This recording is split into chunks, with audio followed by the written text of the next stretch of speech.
कहानी की शुरुआत में हम जूलियट नाम की एक लड़की को देखते हैं जो कि एक नर्स है और एक हॉस्पिटल में काम करती है। फिर रात को जब जूलियट अपने होटल में आती है तो हम देखते हैं कि वो काफी परेशान है और किसी चीज के बारे में सोचकर सो नहीं पा रही। दरअसल हाल ही में ही जूलियट का ब्रेकअप हुआ है जिस वजह से वो थोड़ा डिस्टर्ब रहने लगी है।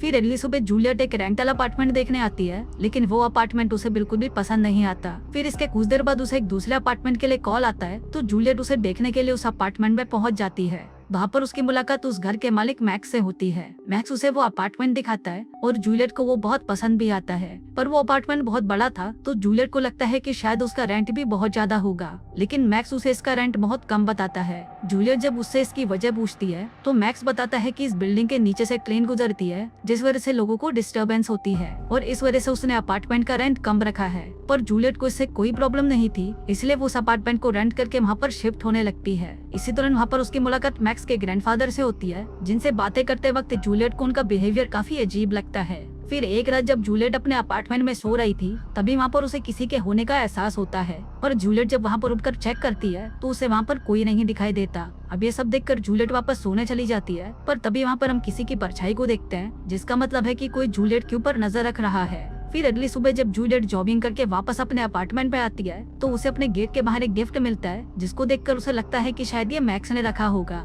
इसके बाद जब वो मैक्स को उस गिफ्ट के लिए थैंक्स बोलने जाती है तो मैक्स बताता है कि ये गिफ्ट मैंने नहीं बल्कि मेरे ग्रैंडफादर ने दिया है। ये सुनकर जूलियट उसके ग्रैंडफादर को थैंक्स बोलने जाती है, पर वो ठरकी बुड्ढा तो उसी पर ही लाइन मारना शुरू कर देता है और उसे अपने कमरे में बुलाकर उसके साथ कुछ टाइम स्पेंड करने को कहता है। पर तभी जूलियट कुछ काम का बहाना लगाकर वहाँ से भाग जाती है। फिर अगले दिन जब जूलियट अपने एक फ्रेंड के साथ एक आर्ट एग्जीबिशन में थी तभी वहाँ पर मैक्स भी आ जाता है और वो जूलियट से बातें करने लगता है। फिर वो दोनों कुछ देर तक वहाँ पर बातें करते हैं और फिर जूलियट मैक्स को अपने साथ घर चलने के लिए कहती है। फिर वो दोनों साथ में घर जाने लगते हैं और इसी दौरान उन दोनों के बीच में काफी अच्छी दोस्ती भी हो जाती है। तभी वहाँ पर हम जूलियट के एक्स बॉयफ्रेंड को देखते हैं जो कि दूर से उन दोनों को देख रहा था। फिर घर पहुंचकर जूलियट के मन में ठड़क जागने लगती है और वो लपक कर मैक्स को किस करने लगती है, पर तभी मैक्स उसे रोक देता है। अब इससे जूलियट को काफी अनकंफर्टेबल फील हो रहा था तो वो मैक्स को सॉरी बोलकर वहाँ से चली जाती है।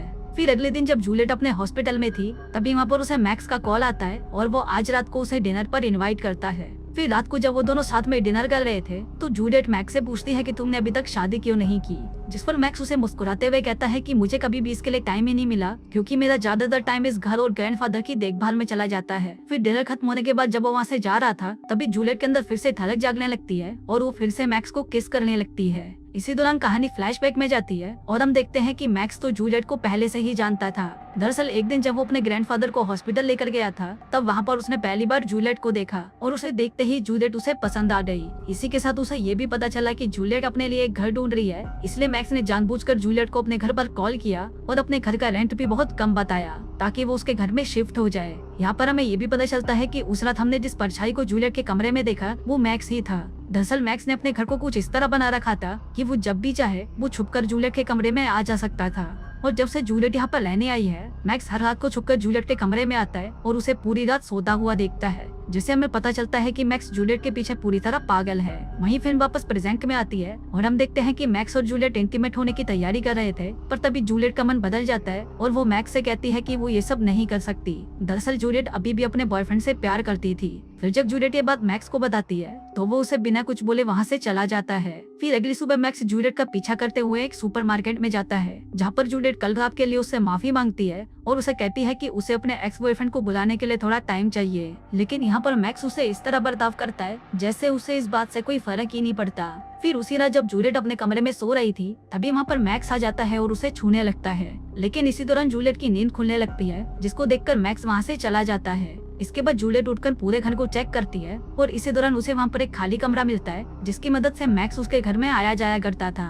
फिर अगली सुबह जूलियट मैक्स को उस खाली कमरे के बारे में बताती है तो मैक्स उसे कहता है कि मैं इसे ठीक कर दूंगा, जिसके बाद वो पूरे दिन वहीं पर रुककर उसे ठीक करने लगता है। फिर रात को जब जूलियट अपने घर पर खाना बना रही थी तो मैक्स उसे वहाँ पर छुपकर देखने लगता है। तभी वहाँ पर जूलियट के कॉल से उसे पता चलता है कि आज रात को उसका एक्स बॉयफ्रेंड जैक उसके साथ डिनर करने यहाँ पर आने वाला है। फिर इसके थोड़ी देर बाद जब जूलियट वहाँ से चली जाती है तो मैक्स उसके किचन से होते हुए उसके घर में आ जाता है। इसी दौरान वहाँ पर जैक भी आ जाता है तो उसे देखकर मैक्स भागकर जूलियट के क्लोजेट में छुप जाता है। दूसरी तरफ जैक और जूलियट कुछ देर तक बातें करने के बाद एक दूसरे के करीब आ जाते हैं और वहीं पर इंटीमेट होने लगते हैं। उधर मैक्स भी छुपकर उन दोनों के इस कार्यक्रम को देख रहा था और ये सब देखकर मैक्स को बहुत ज्यादा जलन होने लगती है। फिर जैक के वहाँ से जाने के बाद मैक्स गुस्से में जूलियट की वाइन में बेहोशी की दवा मिला देता है, जिसको जूलियट पी लेती है। फिर रात को जब जूलियट सो रही थी तभी मैक्स वहाँ पर आता है और उसे हर जगह पर छूने लगता है, पर क्योंकि अब जूलियट बेहोश थी इसलिए उसे कुछ पता नहीं चलता। फिर अगले सुबह जूलियट काफी लेट उठती है, जिस वजह से वो हॉस्पिटल जाने के लिए बहुत लेट हो जाती है।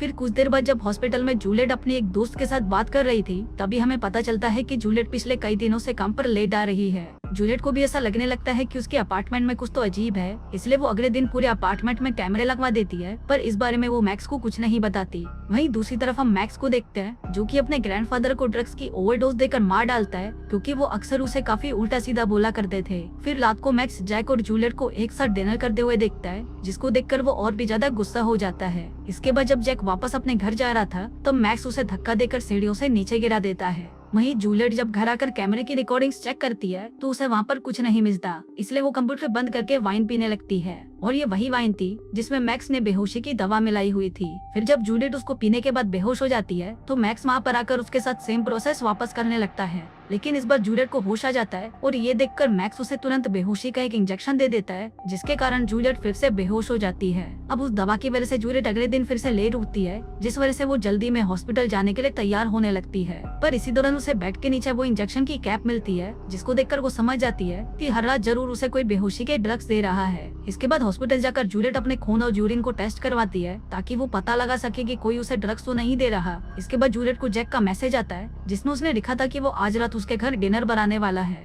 वहीं दूसरी तरफ हम मैक्स को देखते हैं जो कि जूलियट के कमरे में आकर उसकी चीजों को छूने लगता है, पर तभी वहाँ पर जैक भी आ जाता है और वो उसके घर में आकर मैक्स के उस सीक्रेट दरवाजे को देखने लगता है, पर तभी मैक्स उसके पीछे आता है और सीन यहीं पर कट हो जाता है। वहीं हॉस्पिटल में हम जूलियट को देखते हैं जिसे अपनी रिपोर्ट्स पढ़कर पता चलता है कि उसके खून में ड्रग्स है। अब जूलियट काफी ज्यादा डर जाती है और वो मैक्स को फोन करने की कोशिश करती है ताकि वो उसको घर जाने से रोक सके, लेकिन उसका कॉल नहीं लगता। इसके बाद जूलियट भागकर अपने घर आती है और अपने कैमरे की रिकॉर्डिंग चेक करने लगती है।